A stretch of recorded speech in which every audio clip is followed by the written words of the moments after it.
It is one of the two, but Chase Gasoline, one of my personal favorite names in all of karting, leads their way onto the front straightaway, getting ready to take the green. They enter into the acceleration zone, green flag in the air, and we are racing here in Florida. It's a very, very tight proposition to try to get everybody to go through turn one cleanly, but that is exactly what they do, is there's a little bit of side-by-side coming back further through the field, but the first 5, 6 going to be single file. Yeah, and obviously, Gasoline did not get the start there that he wanted to. So, am I right? Ninth, yeah. No, Ramos is there. Where did Gasoline end up at? He may have fallen back down through the field. We didn't get a great shot of it, but we'll have to see when they come back across the line to get an update on that timing and scoring.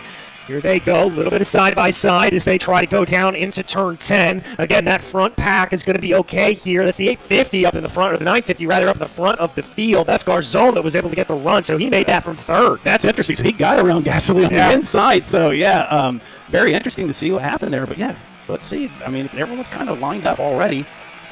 All right, here they go, as it looks like that third place, able to get that fastest lap of the race taken away. A little bit of side-by-side coming back down through the field. Gasoline ends up in second. Ramos and Hernandez trying to sort themselves out a little bit. That's for third and fourth, with Caden McQueen dropping down to sixth.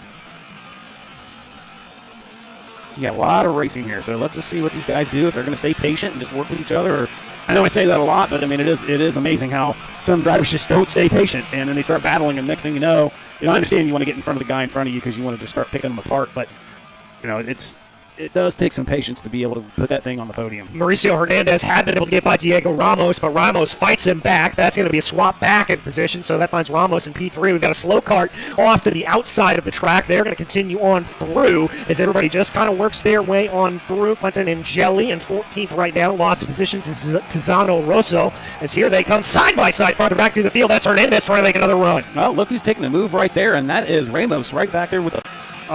who that was? Who was he getting? That may have been Hernandez. Gasoline getting punted up. This is not great. There's Cartone. Yeah, he's got the Burrell Art just on rails right now. I think he's got complete control right now. Just waiting to see what he needs to do just to be able to make that pass. Or just waiting for Garzón to make the mistake that's going to open up the door so he doesn't have to shove it in. There it is, down to the inside of turn number 5. Easy as you please. Diego Ramos gets the position and gets P1. Yeah, let's see what he can do here now. Let's see if he's got that pace that we think he has in that go-kart, and he's going to be able to build a little bit on that lead. But I tell you right now, Garzón has nothing to do about that. No, it looks like he's able to carry decent speed through that technical section of 7, 8, and 9. He's going to keep on the back here. My question's going to be is if he looks to the inside going into 10. No, he's going to stay in line. 2 minutes and 40 seconds thereabouts on the clock. So he'll keep just trying to hold in behind there. Slightly opposite line, slightly alternate line than Ramos. Again, probably just seeing if there's any breaks in the armor. Yeah, absolutely. 56.07, so Ramos just went purple on that one with a 55.8. Oh, late move right there, but made it stick. But he's going to the over-under we talk about. Ramos just gave. He's like, he didn't want to fight that. Yeah. I think that's a good. And there you see, Garzón wants this, willing that number 950 cart forward, just pushing it ahead as much as possible. Yeah, they got a 5-second lead. Fight, have some fun. Yeah. You got 5 seconds. Why not hold that in as much as possible? Yeah, but Gabriel's down to 6th, so he went from 3rd at 1 point to 6th. But again, that's how tight that field is in the back there.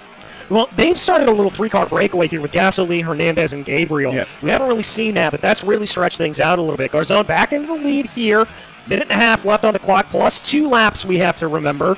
We're going to see another move here from Ramos. Yes, we are down to the inside. Tries to fight it back on the crossover. Does Garzón, but shutting the door is Diego Ramos.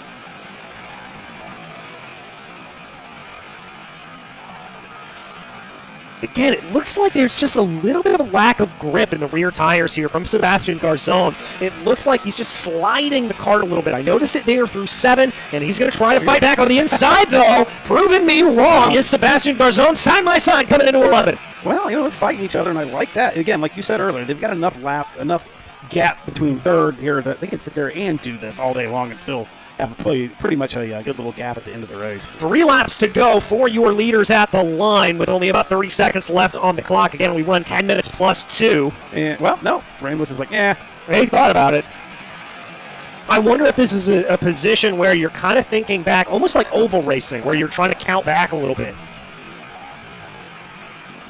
little bit of activity back in the pack. I'm getting pointed at, not sure what's going on. Somebody off almost across the start-finish line. It looks like that was coming through turn 3, just absolutely clobbered the barriers. Oh, okay, a little crossover there. Well, we'll keep it here on the leaders here and see if Ramos has anything for Garzon, or if he's just going to be patient sitting back until the last lap. And I feel like they can pass each other at any point in time that they want to pass each other. Castles, I believe.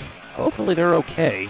I did see them get up out of the cart, out of our commissary window, so they were able to walk away from that. Meanwhile, Ramos able to get the move. Trying to fight back on the over-under is going to be Sebastian Garzon. Ramos was very defensive there, yeah. Yep, going to try it again, coming through on turn number 6. Checking behind is Ramos. They know this battle's afoot.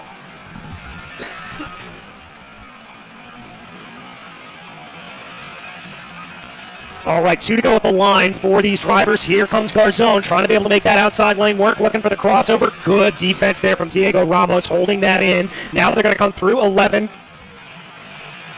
I mean, Ramos just set the fastest lap of the race in that last lap as well, too. So 1 to go at the line. There we see the white flag in the air from the flagman. Ramos looking a little bit to the inside there, seeing if he can get a run. Through 3 they go. Not quite close enough. Defensive line there from Ramos. Garzon looking to try to get something to go.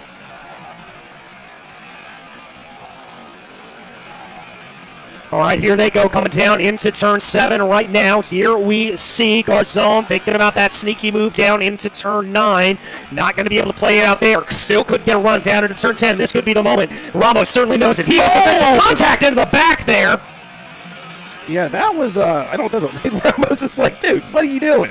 Yeah. And there it is. Now he's going to try to look for a crossover coming through. Oh, gets it done. Brilliant stuff there from Sebastian Garzon. And they're going to come across.